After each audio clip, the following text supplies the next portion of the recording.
اچھا، تو آج ہم مشرق وسطیٰ میں جو اچانک کشیدگی بڑھی ہے اس پر بات کر رہے ہیں۔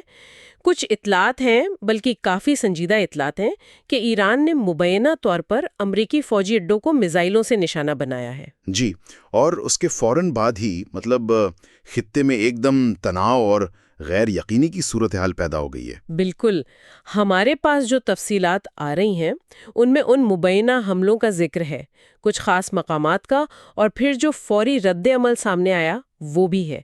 تو آج ہم کوشش کریں گے کہ ان معلومات کو ذرا گہرائی میں سمجھیں۔ یقیناً صورتحال تو غیر معمولی ہے، اور یہ جاننا کافی نہیں کہ حملہ ہوا، اہم یہ سمجھنا ہے کہ کون سی جگہ نشانہ بنی، ان کی اہمیت کیا تھی۔ خاص طور پر قطر میں العلید ایئر بیس کا نام بار بار آ رہا ہے۔ العلید، جی، اور پھر فضائی حدود بند ہوئیں، شہریوں کی حفاظت کے لیے اقدامات ہوئے، ان سب پر غور کرنا ہوگا۔ تو سب سے پہلے بات قطر کی کرتے ہیں۔ وہاں دارالحکومت دوحہ کے قریب دھماکوں کی اطلاعات تھیں، اور یہ بھی کہا گیا کہ کم از کم 6 میزائل ایران سے فائر کیے گئے۔ جی ہاں، اور ان اطلاعات میں جو مرکزی نقطہ تھا وہ العدید ایئر بیس ہی بتایا جا رہا ہے۔ العدید ایئر بیس، اس کی کیا خاص بات ہے؟ دیکھیں، العدید کی اہمیت کو کم نہیں سمجھا جا سکتا۔ یہ صرف تعداد کے لحاظ سے مشرق وسطیٰ میں امریکہ کا سب سے بڑا ایئر بیس نہیں ہے، جہاں تقریباً 10,000 امریکی فوجی اہلکار تعینات ہیں۔ 10,000؟ جی، بلکہ اس کی جو اسٹریٹجک حیثیت ہے وہ بہت کلیدی ہے۔ یہ امریکی سینٹرل کمانڈ یعنی یو ایس سینٹکام کا فارورڈ ہیڈ کوارٹر ہے۔ اچھا، سینٹکام کا فارورڈ ہیڈ کوارٹر۔ بالکل۔ جو بات سامنے آ رہی ہے وہ یہ کہ العدید کو نشانہ بنانا صرف وہاں موجود فوجیوں پر حملہ نہیں، یہ تو قاہرہ سے قازقستان تک پھیلے امریکی آپریشنز کی کمانڈ پر ایک طرح سے براہ راست چیلنج ہے۔ تو یہ واقعہ ایک عام فوجی جھڑپ سے کہیں زیادہ سنگین ہو جاتا ہے۔ اور جیسے ہی یہ خبریں آئیں تو فوراً ہی خطے کے ملکوں نے کچھ حفاظتی اقدامات بھی کیے۔ سب سے نمایاں رد عمل تو فضائی حدود کی بندش کا تھا، خاص طور پر قطر، کویت اور متحدہ عرب امارات میں۔ بالکل، اور فضائی حدود کی بندش کا اعلان وہ کوئی معمولی بات نہیں ہوتی۔ اس کا مطلب ہے ایئرپورٹس بند، فلائٹس کینسل، ہزاروں مسافر پھنس گئے۔ یہ قدم ظاہر کرتا ہے کہ خطرے کو کتنا سنجیدہ لیا جا رہا تھا، اور شاید مزید حملوں کا خدشہ تھا۔ ہاں، مطلب یہ ایک بڑا حفاظتی قدم تھا۔ جی، بہت بڑا، وسیع پیمانے پر۔ اسی دوران شہریوں کی حفاظت کا پہلو بھی فوراً سامنے آیا۔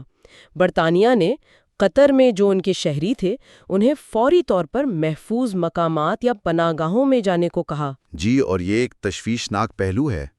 ایسے حالات میں عام شہری، خاص طور پر جو غیر ملکی ہوتے ہیں، وہ اکثر سافٹ ٹارگٹ سمجھے جاتے ہیں۔ Soft targets? جی، آسان ہدف۔ جو معلومات ہیں ان میں یہ اشارہ بھی ہے کہ اغوا برائے تاوان یا دباؤ بڑھانے کے لیے شہریوں کو نشانہ بنانے کا خطرہ بڑھ جاتا ہے۔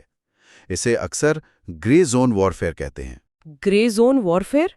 ہاں، یعنی ایسی کارروائیاں جو کھلی جنگ تو نہیں، لیکن مخالف پر دباؤ ڈالنے اور غیر یقینی پیدا کرنے کے لیے کی جاتی ہیں۔ اطلاعات تو یہ بھی ہیں کہ کچھ ممالک پہلے ہی احتیاطاً اپنے کچھ شہریوں کو نکال بھی چکے تھے۔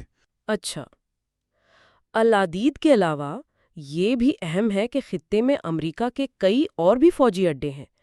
کویت میں کیمپ عارف جان ہے جو یو ایس آرمی سینٹرل کا فارورڈ ہیڈ کوارٹر بتایا جاتا ہے۔ جی، یعنی زمینی فوج کی کمانڈ کا مرکز۔ وہیں الیس سالم ایئر بیس بھی ہے جسے دی راک بھی کہتے ہیں۔ دی راک؟ جی، اور کیمپ بیورنگ بھی ایک اہم تنصیب ہے۔ اور متحدہ عرب امارات میں الزفرہ ایئر بیس؟ بالکل، الزفرہ کا ذکر بھی اہم ہے کیونکہ ذرائع بتاتے ہیں کہ یہ خطے میں جو جدید ترین امریکی فضائی اثاثے ہیں جیسے لڑاکا طیارے، ڈرونز، ان کا مرکز ہے۔